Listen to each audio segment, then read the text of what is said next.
Hey guys. Hey guys. And we thought we would escape the kiddos by coming up here on the balcony, and they have found us. So sorry if it gets crazy up here. So this is Tuesday's workout. We are going to start with the running warm-up because we have lots of running today. So first we've got the quad piriformis walk, and it's going to look like pulling back on your right leg and then step, and then figure four with the left, step, and you'll repeat that about 5 times, and then you're going to switch legs. Exactly. So then we have knee to chest. So again, you're just going to be pulling your knee to your chest, taking a step, and then knee to your chest. You want to make sure you're getting about 5 on each side. Then we've got lunging twist. So we're going to lunge and then twist into the leg that is lunging and alternating. And toe touch steps. So we're going to hit our toes with the opposite hand, stepping each time. Exactly. Then once you finish those, we're going to get that heart rate up a little, and we're going to do 20 mountain climbers. If you need to scale the mountain climbers, you will simply just not bring your feet as close to your hands. And then we've got 10 jump squats. So you're going to be in that good squat stance. You're going to go all the way past parallel and then jump. If you need to scale this, you can simply do an air squat.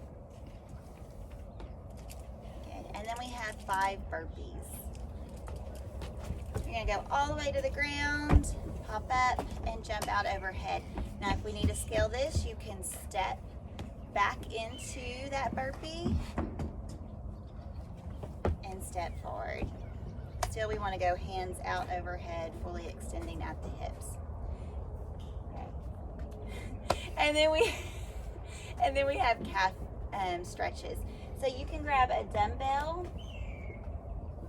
and simply put your foot on that dumbbell and lean forward, and that will help stretch your calf. You can find anything that's upright and do that good calf stretch like we do on the rig or on the wall at home. Okay. And for the WOD, we have an 18-minute AMRAP for both core and the one-day WOD. If you are doing core, there is no measure. Core is for beginners, so you aren't able to put your score in, but this is mainly for you just to work on getting your conditioning up, or working on understanding even what those movements are. So we're going to only be doing strict press. So that's your only option for the core WOD.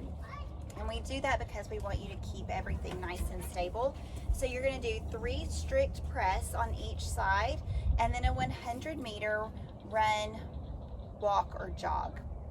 If you need to sub with singles, you'll do 25 singles. So if it's raining outside, or if where you live just isn't conducive to a run, then you'll do 25 singles.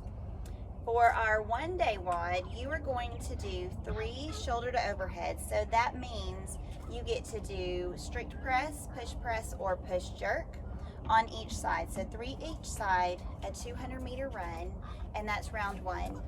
Round 2, you will add 3 more shoulder to overhead for each side, and then another 200-meter run. Each round, you'll be adding 3 shoulder to overhead to each side. Now, if you have a barbell and you aren't going to be doing single presses, then instead you will only do 3 in your first round, 3 total in your second, 6 total in your second round, 9 total in your third round, and so on. So you will not be having to do double the amount of presses. All right, so we're going to go over what these presses are going to look like. Okay, so we're got to do it for 3 different implements here. Starting with the strict press. So this is what you'll be doing if you're doing the core WOD, and this is an option for the one-day WOD. Starting with the band, again, this is simulating a strict press with the band. You just step into the band with your foot, make sure it's in the middle of your foot, and bring that band up here to where it's right at your shoulder, and you're just gonna press straight up. So 1, 2, 3, all the way up, and then you switch sides again, 3 on each side. Same thing, bring it up here, 1, 2, 3. So that's what round one's gonna look like if you're doing the band. Try to keep it slow and controlled. Don't get out of control. This band is a very unstable weight, kind of like a dumbbell. But focus on keeping everything locked out and everything tight the entire way. Don't let your arm loose all over the place. The other option is with the dumbbell. Same concept. Into that shoulder position, pressing straight up, locking the elbow out, and back down. Up and back down. You don't have to alternate on these, but you do want to spread them out evenly. So same thing on the other side. Straight up. So there's no hip movement, no leg movement. Everything is driving the shoulder up. You can use that shoulder to drive, but you can't use any lower body for the strict press. Next up we have, you can do the same thing on kettlebell. Same concept. Make sure that kettlebell is resting on the back of your hand. Press and back down. Same thing here, locking the shoulder out at the top. For the push press, start with the kettlebell.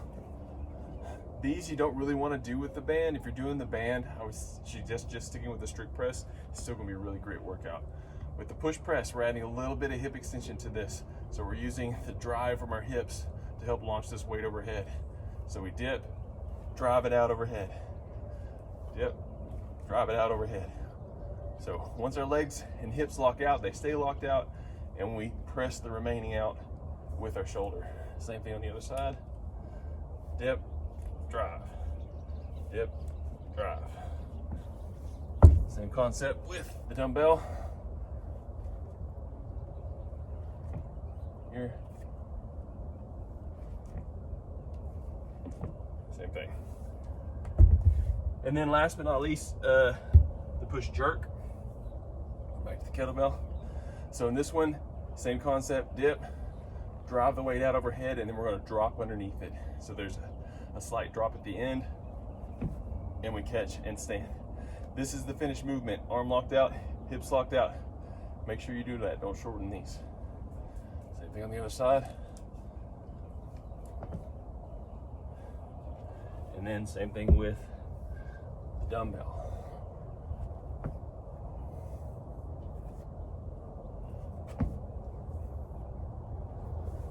Make sure when you're driving that up, full hip extension, and then drop it underneath. You need to take some time to practice that with no weight, lightweight, whatever it is. Practice it and focus on your form as you're going through these. When we did this WOD yesterday, Levi and Brooke actually both chose to go with strict presses, and it was killer for them. But that is a wonderful way to do some strength building during this time when we're at home. Doing strict movements will help still continue to build that muscle. If you're needing a good active rest day, then this is a great one for that. If you want to go ahead and do those push presses and just keep moving and not really tax your muscles too terribly. This is a good mix. If you stick with the strict press, go heavy, and because it's going to take you some time to get through them, but then run hard on the run. It'll get your heart rate back up. Come back in, gives you enough rest. The first few reps of the strict press will be easy.